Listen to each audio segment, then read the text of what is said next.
I spent my entire life working tirelessly, but my husband, Carl, treats me like I don't exist, and my son, Ryan, only criticizes me. My son yelled at me for picking up his child late when I was in an accident, so I soon shut him up. When I was trapped in that elevator, I thought I was going to die, but what suffocated me the most wasn't the cramped space but rather my own home. I returned expecting concern, but all I got were accusations, indifference, and neglect. When I finally realized that I was nothing in this house, my daughter-in-law Lucia viewed me as a free babysitter. And even my grandson Alex treated me with contempt. Ryan, who was dancing with his mistress, was furious that I had caused him to be late to pick up his son, and when I hobbled home exhausted and hurt, their only comment was I told them to go make dinner because I've had enough of this, but this time they're going to realize that I'm not someone they can crush. When I threw down my apron and said, "I'm done," I picked up my suitcase and announced that I wanted a divorce. I heard their cries of desperation, and I saw the fear on their faces. That's when I finally took charge of my own life, even though it's only just getting started. I was headed to pick up my grandson Alex when the elevator unexpectedly stopped. When the elevator broke down as it reached the 8th floor, there was a loud bang that reverberated throughout the room, followed by a violent jolt. The sudden drop sent me crashing onto my hands and knees, my heart pounding in my throat, and every nerve in my body screaming in terror. Then, just as suddenly, the elevator stopped, and I let out a shaky breath before collapsing against the wall, my limbs drained of strength. Trapped with me was a young woman who was already crying, her face pale with fear. She rushed to her feet and pressed the emergency call button, and a voice reassured us there. I pulled out my phone in a desperate attempt to make what might be my last call to Carl, but before I could say a word, his irritated voice snapped. Fear had closed my throat, making it impossible for me to form a coherent sentence. "I'm in the middle of a dance, and I don't have time for this." He was telling us to remain calm, but how could we? The elevator was still dangerously suspended, and nobody knew what would happen next. I called him back, but he didn't answer, so I dialed Ryan. I wasn't sure how long I would be stuck here or if I would survive, but I remembered that I was supposed to pick up Alex this time. I cleared my throat before speaking, and as soon as the call connected, I quickly explained my situation, telling him not to worry and asking him to pick up Alex. He replied, "You're completely useless," and the line went dead again. I stared at my phone, my vision blurred. Had a lot to say and a lot of things I wanted to leave behind, but I hadn't even had time to say goodbye. Next to me, the young woman was calling her boyfriend, who gave her comfort at first, but as time went on, his patience wore thin. "Listen, babe, I have work to do. I need to submit a report before the deadline. Don't worry, just wait for the rescue team, okay?" Her breath caught. "If you hang up, we're breaking up." Carl had hung up on me so many times I'd lost count. His first words were always, "What do you want?" and before I could say much, he would hang up. But today, what if this had been my last call? She clenched her jaw, wiped away her tears, and immediately blocked his number. The elevator went silent. I had heard every word. These young people had it so easy. If they were hurt, they could just walk away. Have regretted it. I shook my head. No, he wouldn't, and I refused to risk my life on his regret because I would. "Live. Ma'am, your knee is swollen," and the young woman gasped. I snapped back to reality, looking down and adjusting my pants. "It's okay, I hit it when the elevator dropped earlier." "Oh, okay, as long as you're okay." God, this is terrifying. "Don't worry, sweetheart," I said in a steadier voice than I felt. "We would be alright, huddled together." When rescue finally arrived, it was nighttime, and I couldn't bring myself to take another elevator. Instead, I climbed 10 flights of stairs, pulling my injured leg behind me, and by the time I reached my apartment, my entire body was shaking from exhaustion, pain, and hunger. I barely had the strength to turn the doorknob, and as soon as I stepped inside, Ryan's angry voice exploded in my ears. I had to take time off work to pick up Alex, and you know what that cost me? A huge deal was stolen at the last minute. Do you have any idea how hard I work, and all I ask is that you handle one small thing to help me for once, and you can't even do that? What the hell is the value? He finally decided to show up, and I froze in the doorway. He didn't ask if I was okay, didn't notice how I was barely standing, and his rage only grew. When Lucia left Alex's room, her face darkened as she said, "Susie, hurry up and make dinner. It's late, and we're all starving." I blinked as the words sank in, then I turned and limped toward the kitchen without saying anything. Carl stayed sprawled on the couch, his eyes fixed on the TV, completely unaware of everything going on around him. He never even looked up, and none of them noticed how pale he was. None of them noticed my shaking legs and how I stumbled with every step. Before a strong sense of injustice overcame me. I had just experienced a terrifying situation in which I was trapped in an elevator, helpless and terrified, and I had barely made it home, exhausted and in pain, but no one asked how I was doing or if I was hurt or scared. All they cared about was that I hadn't picked up Alex on time. My thoughts then turned to the last time I had asked Carl for assistance. I had pleaded with Carl to pick up Alex for a few days so that I could move without agony, but he refused, saying that he had dance practice with our neighbor Vivian, which was more important. When Ryan learned about it, he wasn't angry with Carl, rather, he was angry with me, Mom, because you're being ridiculous. Dad worked long hours away from home, breaking his back, for more than 10 years to support this family. I had gritted my teeth and persevered through the pain, limping through every school run until I was exhausted, but this time I was trapped in an elevator and couldn't physically be there, and Ryan still didn't even consider asking his father for help. He deserves to rest, but you've never had a job, and you've never understood how difficult it is to work, and now you're making excuses just to get out of doing something as simple as picking up Alex.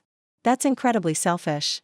He was aware of Carl's whereabouts and that he was dancing with his mistress, but he would rather take time off work than ask Carl to fill in because, in this household, Carl was untouchable, and I was just a maid and servant who had sacrificed everything for this family only to be treated as though I had no value. For years, I had told myself that I was accustomed to Carl's icy indifference and Ryan and Lukia's unrelenting demands, their cutting words that sliced through me like knives. But tonight something changed. Perhaps it was the pain in my leg radiating into my chest, or maybe it was the overwhelming weight of everything I had gone through, or perhaps it was the realization for the first time in my life that I couldn't take it any longer, and I vowed that they would pay for everything they had done to me. Dinner was ready, but Carl's impatient voice roared from the living room, and I took a deep breath to bring myself back to the present. I didn't cook dinner. Carl scowled, obviously annoyed. You're so slow. Vivian's already been texting me to come dance. Forget it, I'll just skip dinner. With that, he got up, straightened his barely wrinkled clothes, and took out his phone as he strode toward the door. I'm coming, I'll be down in a second, he said in a light, almost eager tone, and that's when Ryan left his room, his fresh and darkening mother. Susie, what kind of tantrum is this? Don't you care about your grandson Alex? He's been complaining that he's hungry for a long time. I scoffed, and none of you thought to get up and make something yourself. All you know how to do is sit there and demand, Lucia puffed, arms crossed. We don't know how to cook, Ryan's enraged Jesus. Are you doing it? I had enough. Whoever wants to eat can cook. I'm done. We're going to eat out tonight, and Lucia grabbed Alex. You're trying to blackmail us over this. Lucia gave me a glare before vanishing into Alex's room. A few moments later, she came out, taking his hand, and raising her voice just loud enough for me to hear, Come on, Alex. We're going to your favorite restaurant tonight. Alex's face lit up with excitement, and he practically jumped for joy. Yes, at last, as he passed me, he grinned and stuck out his tongue. Intentional taunt, I'm going to eat delicious food with Mommy and Daddy, and you're not yet. He had always hated my cooking and hated me because every time I picked him up from school, he would throw a fit and demand ice cream. His stomach had always been sensitive, so I had to control how much he ate, and he resented me for it. I had tried numerous times to make him fun and colorful treats, but nothing I made ever slammed shut, and suddenly the house was filled with a suffocating stillness. I was alone for a long time, so I just stood there feeling numb. Then, slowly, I shuffled to the couch and sank down. I pulled up my pant leg and examined my knee, finding that the swelling was worse than before and that the bruises had deepened into a sickening shade of purple. I reached for the first aid kit, my hands shaking as I cleaned the wound. The sting was so sharp that tears silently trickled down my face. After I finished, exhaustion hit me like a tidal wave, and I didn't even make it. When the sound of the front door slamming woke me up, I passed out on the couch. I had no idea how much time had passed. Carl had returned, and his first action was to search through the cabinets for the first aid kit.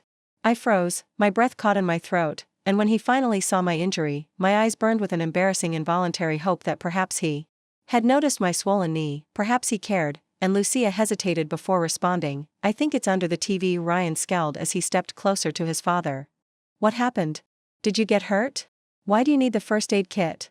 Carl said casually, almost dismissively. Oh, it's not for me. Vivian twisted her ankle while we were dancing. It's all swollen and looked pretty painful in that instant. It was like a jar of ice-cold water had been dumped over my head.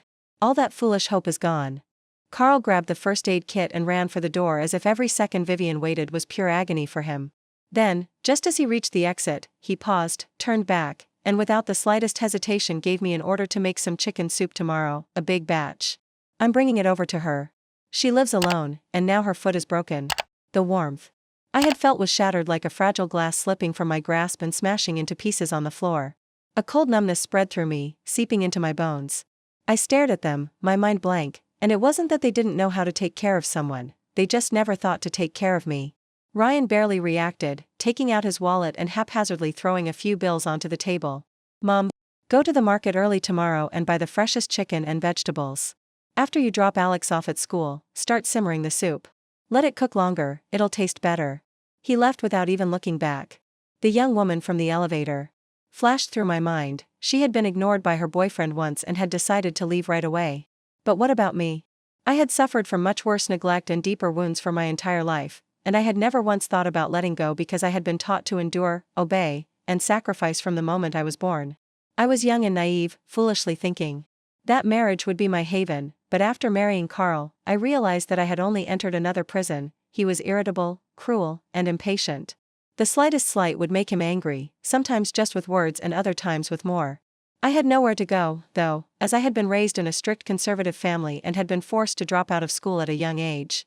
I had no education, no job, and no skills other than housework, so I stayed if dinner wasn't to his liking. I was yelled at if the house wasn't clean. I was yelled at because the baby cried too much. I was yelled at once, and when I couldn't take it any longer, I ran home to my mother crying, but before the day was even over, my family sent me back. A married daughter never comes home, no matter how wrong or right you feel, so you have to swallow it. I learned how to cook, clean, endure, and become invisible. Then Carl left to pursue business deals in another city, and he was gone for more than 10 years, leaving me behind. Your son is so successful. Carl must have mellowed out. Now that he's older, he doesn't hit you anymore, does he? Do you finally have your good days ahead of you? Ryan ignored me, ordered me around, and treated me like I was free. Ryan raised Ryan alone, taking care of his aging mother and keeping the household together day after day, year after year. When Ryan got married and had his own family, he generously moved Carl and me into the city, calling it letting us enjoy life. The old neighbors back home were envious. Labor and Alex, my own grandson, detested me. I had given everything to this family, and in exchange, I was treated like a servant. I was done, I had made enough sacrifices. Was I meant to live the rest of my life putting up with their callous disregard, contemptuous cruelty, and complete lack of respect? Suddenly, the girl's voice in the elevator reverberated in my mind. I want to end this relationship, but I wanted a divorce. For the first time in decades, I stood tall after saying, I want a divorce. Ryan's head snapped up, his eyes widened in shock. What did you just say? I took a deep breath, met his gaze, and carefully repeated, I want a divorce. I'm done serving this family of ungrateful parasites. I'm moving out. I refuse to waste another second of my life taking care of you people. Ryan's face darkened, and his voice became sharp. Mind you're too old to be discussing divorce, aren't you embarrassed? Do you realize how embarrassing this will be? Lucia rolled her eyes and scoffed. Oh, Susie, is this menopause talk? What are you even upset about, Vivian? She's just your dad's dance partner, and you're really making a big deal out of nothing. Ryan's expression changed when he realized that Dawning was talking about Vivian Mom. You can't be serious, they just danced together, and you want to get a divorce over that? For the first time in my life, a strange calmness settled over me as I shook my head and spoke unwaveringly, saying, I don't care what you think, I've made up my mind. I wasn't asking for permission or waiting for approval. I had spent my entire life suppressing my own needs, and now my heart was pounding, not in fear, but in excitement. I had never felt more alive. I turned, grabbed my phone, and dialed Carl. The line connected, and he didn't even bother with the greeting. What he snapped now was impatient as ever. Ryan finally realized I was serious as he fumbled for his phone, dialing Carl with shaky hands, saying, Dad, you need to come home. Mom's gone crazy and wants a divorce. As I packed my belongings, I realized how pitifully little I owned. I had spent my entire life saving, sacrificing, and never once indulging. I had time to speak before he hung up, and he didn't even give me a chance. Perfect. A bitter laugh bubbled in my throat as I turned and proceeded into my room. And as I stood here getting ready to leave, it struck me that after all these decades, all I had left were a few faded, threadbare clothes. I closed my eyes and swallowed the bitter lump in my throat from the nightstand. That I took out my bank book and personal documents and stuffed them into my travel bag with my clothes. When I closed the bag, I discovered that it was still completely empty. Everything I had in my entire life had been reduced to a half-filled suitcase, and Ryan had finished packing. When is Carl coming home? I asked, knowing the answer, and Ryan shrugged, acting nonchalant. not knowing that Vivian needs him right now and that he can't leave her side.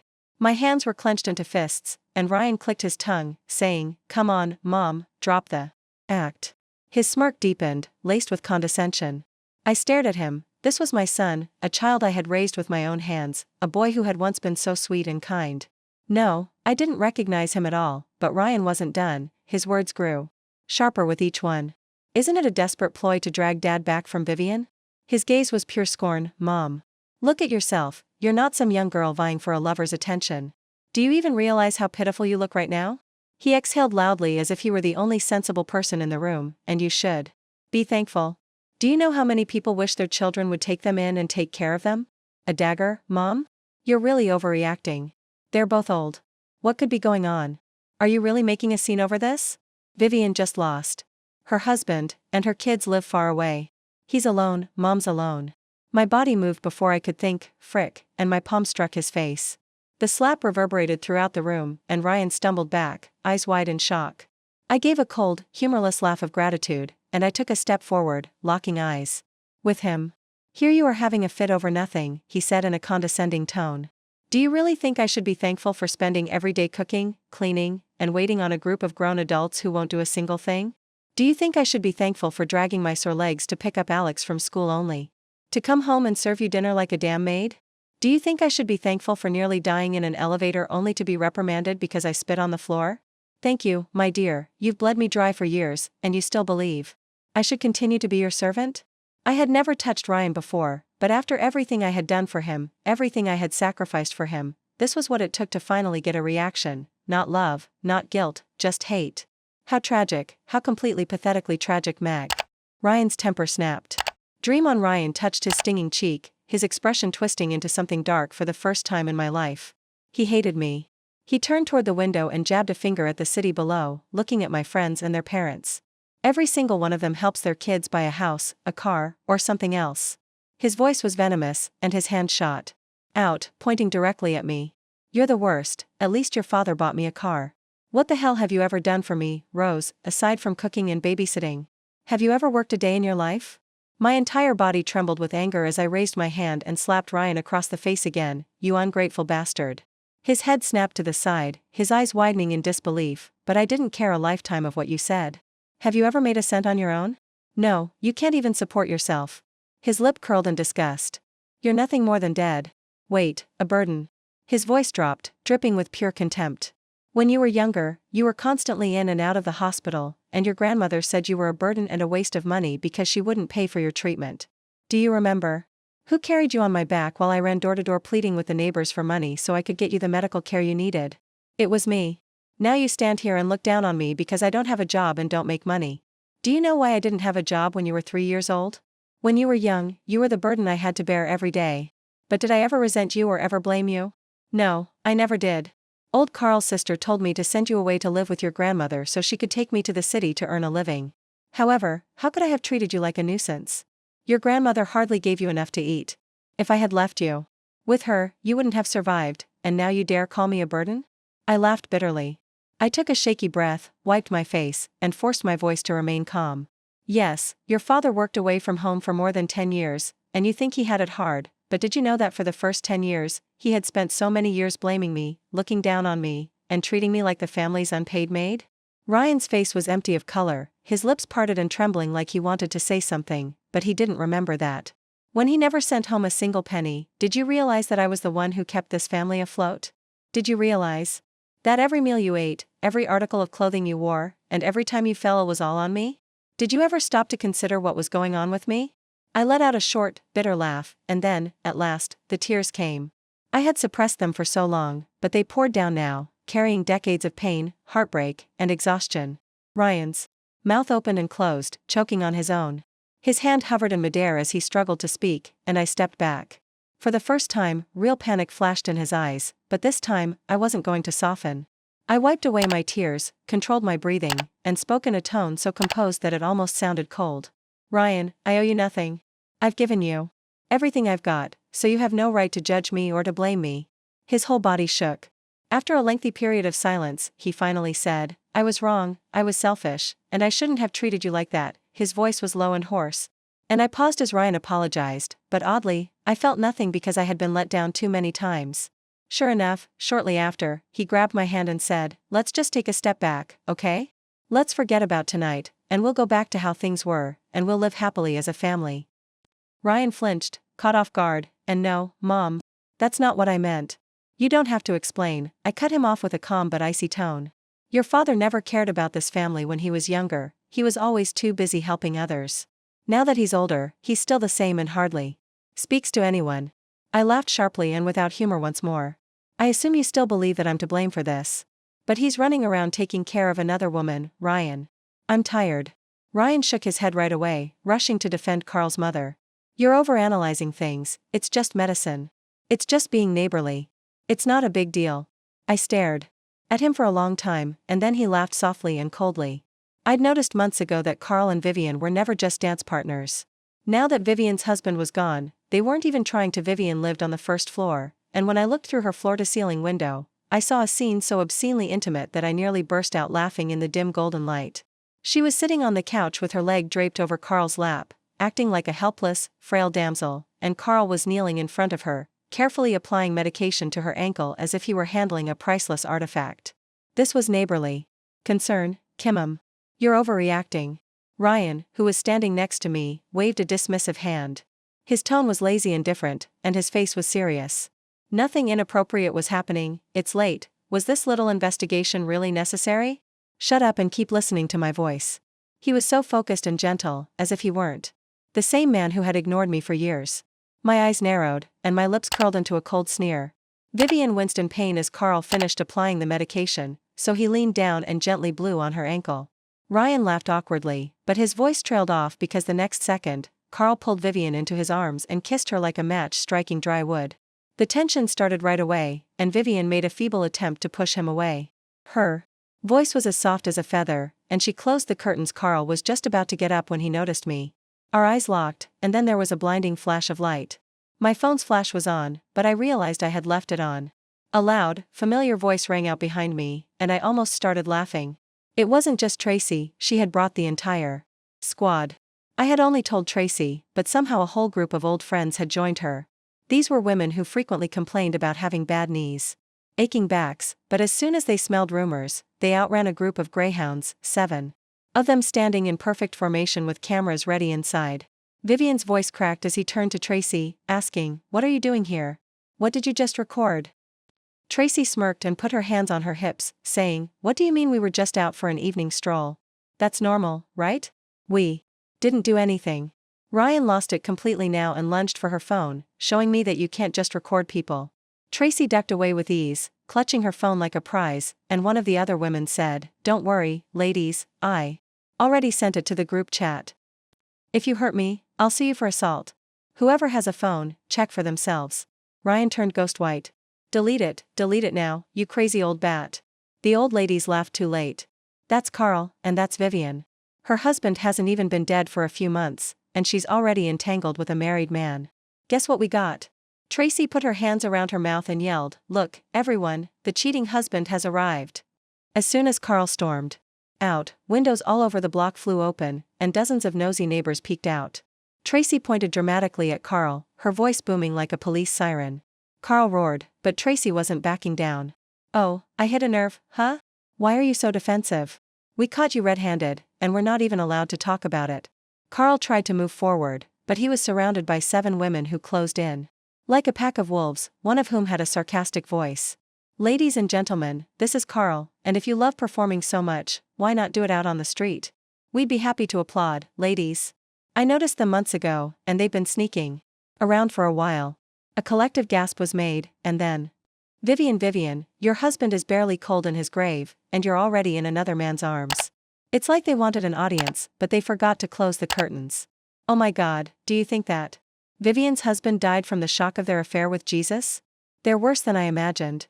Carl's face was furious, and Vivian looked like she was about to pass out. I just stood there, enjoying the show, with my arms crossed. The whole ordeal ended when the police showed up, and Carl looked like a complete mess, with his clothes torn, his hair missing a chunk, and his entire body disheveled and humiliated.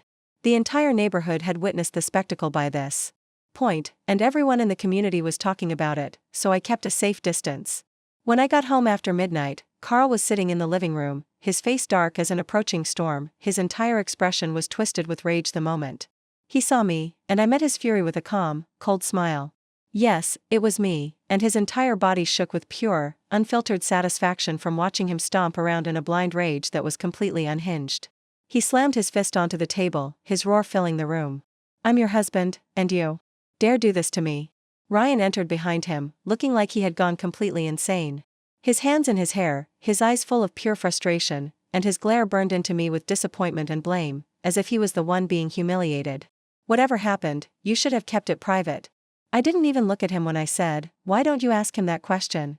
HEK, the one who climbed on top of Vivian in full view of everyone, HEK, the one who disgraced you. Ryan's face froze.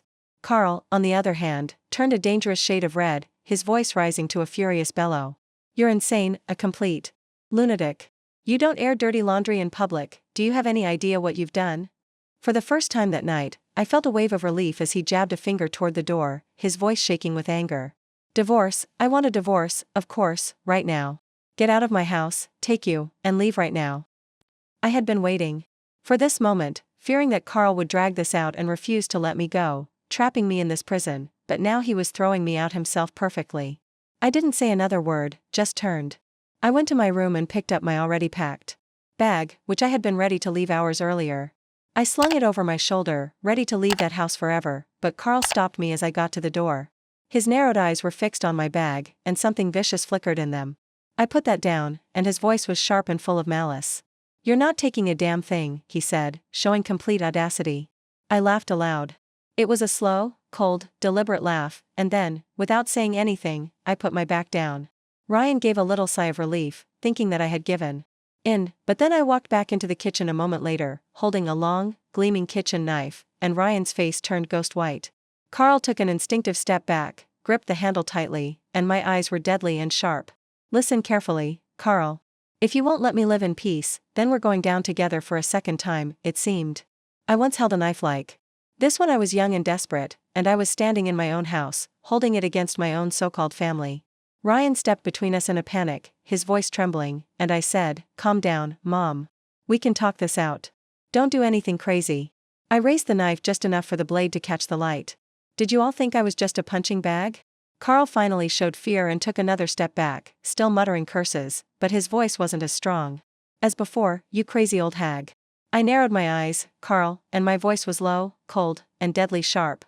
I don't have a mistress to run to, and I have nothing to lose, so if you think you can keep pushing me, you'd better start sleeping.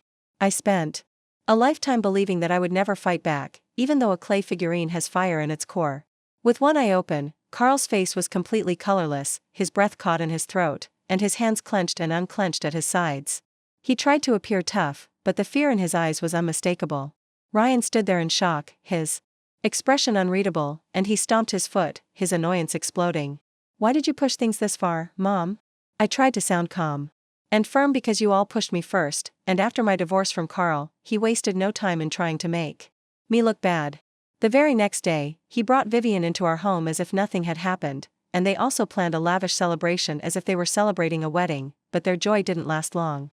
The next morning, I hired someone to leave a special message on their doorstep, a very public blessing, and the results were instant. I spent the rest of the day on the phone with my old friends, gossiping and laughing, some feeling sorry for me, saying it was a shame that those two scumbags got away with everything. Tracy, of course, was the most incensed. If I were you. When he saw my small gift, he screamed so loudly that the entire neighborhood turned to watch the scene unfold, and within 30 minutes they canceled the party because they didn't even dare step outside. In order to console his beloved Vivian, Carl, of course, hired a maid to ensure she never had to lift a finger. Wouldn't have given up the house so easily. I'd stay there just to annoy him for the rest of his miserable life. Her words made me laugh, but to be honest, why waste my life on Carl anymore? I had better things to do. Then Tracy sent me another message, asking Susie to move in with me. I'm never going back there, and it's just sitting empty anyhow. I knew she meant well, but after some back and forth, she finally agreed to pay the rent. Tracy's old house was in a quiet little town surrounded by breathtaking scenery, and I cleaned it from top to bottom on my first day there. I even took the time to till a small patch of land near the yard in preparation for going to the market the following day for flowers and vegetable seeds. By the time I finished, my entire body ached, but for the first time, it was a good kind of exhaustion. That night I slept. This was a symbolic amount to ease my conscience. Better than I had in years. The following morning, I opened my eyes, looked up at the sky, and immediately bounded out of bed, thinking, I'm late, I need to wake Alex up, he's going to be late for school. I hurried to the kitchen to prepare breakfast, but then I froze, wondering where I was. I slowly realized that I was finally free of having to take Alex to school. For years, mornings had been a daily struggle, and Alex refused to get up, so I nagged him until he dragged me. We barely made it to school before the bell rang, and I was always rushing, exhausted, and worn out. However, I was finally able to slow down, and for some reason that realization made me want to cry. It didn't take long for me to get used to my new life, taking care of flowers, growing vegetables, and enjoying the sun. My days were quiet and peaceful until Linda, when I was cooking one day, my new neighbor, who was about my age, appeared out of nowhere. She pretended that nothing was wrong and said, Susie, I can't cook, but if I join your meals, I'll cover the grocery costs. I didn't find cooking for two to be all that different from cooking for one, and to be honest, it was nice to have company. Before long, though, we became inseparable because Linda was bold, funny, and completely unfiltered. Every evening after dinner, we took long walks, laughing and gossiping like two lovers. The life of the old troublemakers was perfect until today, when my phone rang. I scowled, hesitated, and then picked up Mom. His voice was choked with emotion, thick with regret. Can you come back? He trembled as if he were going to cry. I paused, then I laughed. I wasn't shocked to see Ryan's name appear on my phone because Tracy had already given me the complete report. Ever since I left there, their lives had descended into total chaos, with Lucia and Ryan fighting all the time, the money from the mortgage, the car payments, Alex's pricey piano lessons, and everything else suffocating them. Now, on top of everything, they had to pay for Carl's precious maid for Vivian. Lucia couldn't take it any longer, so she suggested that Vivian take on more responsibility since she was now Carl's new wife, but Vivian was a housewife and caregiver who lasted exactly one day before she twisted her ankle while mopping the floor. Carl was devastated and practically worshipped her bedside for 5 days, waiting on her hand and foot. Lucia, who was on the verge of a breakdown, didn't dare to lash out at Carl, so she took it out on the maid instead. The poor woman lasted for a few days before she finally snapped and stormed out of the house with her suitcase, cursing all the way down the street. You people are a goddamn curse. I've never seen a family as toxic as yours. With no maid, the entire neighborhood began to shun Carl's family like the plague. Vivian was left to pick up Alex, but did she really care about him? Of course not, he wasn't her grandson, and she still harbored resentment toward Lucia. As any resentful stepmother would, she took advantage of Alex to exact revenge on Lucia, spoiling him to the point where she once encouraged him to eat 3 ice creams and 5 fried chicken legs in one sitting. When Lucia learned what had happened, she lost it, and she and Vivian got into a full-fledged screaming match at the hospital. Neither of them backed down, and they were so loud that even the nurses were afraid to intervene. Carl tried to break them up in a panic, but Vivian shoved him, sending him flying down the stairs and breaking his stupid leg that night. That night, he ended up in the emergency room, curled up in pain, screaming on the hospital bed before being rushed into surgery. When Tracy told me this last night, I laughed so hard that I almost choked on my dessert. Karma is a beautiful thing, but Ryan didn't know I already knew, so when I answered his call, he immediately launched into a dramatic sob story about how his mother, Alex, was in the hospital and how he was rushed there last night after having surgery. Poor Alex, he's just a little kid. How could he go through something like this? I listened in silence until Ryan realized I wasn't responding, so he quickly changed the subject. Mom, please come back for Alex. Even if you and Dad are divorced, you'll always be Alex's grandma. He's been calling for you in his sleep, Mom. We need you, please come home. I listened with my brows furrowed, and Ryan was so full of it was about them needing a free babysitter again, the same old tricks, the same old tactics, and I snapped. Do you really think I'm that dumb? You need me, you miss me, don't make me laugh. You just ran out of people to take advantage of. You invited Vivian into your house, and now you're paying the price. You're doing the dirty work, and Carl is only in a wheelchair. It's a shame that he should have broken his neck instead. Give me a call the next time he truly dies, and I'll be happy to return to attend his funeral. Then, without hesitation, I hung up the phone and exhaled deeply, as though I had finally lifted a heavy burden from my shoulders.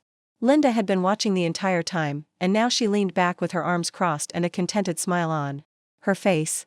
I was half afraid you'd be too gentle with him, but she acknowledged that I was this close to stealing your phone and hurling him out myself. I laughed, shaking my head, and relaxed. I haven't gone insane yet, Linda said, letting out a little sigh as her face changed to one that was more detached. You never asked me why I came here alone, she said, but I'm guessing you've already figured it out. I nodded, but her smile wasn't a happy one. You went through something like me, didn't you? Linda hesitated, then shook her head, yes and no. Now that she had an opening, she slowly started to tell her story. Linda was from a coastal town in Maine, a place known for its fresh lobster and seafood. Husband was not a hardworking fisherman. He always referred to himself as such, and she sneered, but if I counted the number of times he went out to see me in a year, I wouldn't even need both hands. They were extremely poor, so she had no choice but to leave town and work in the city.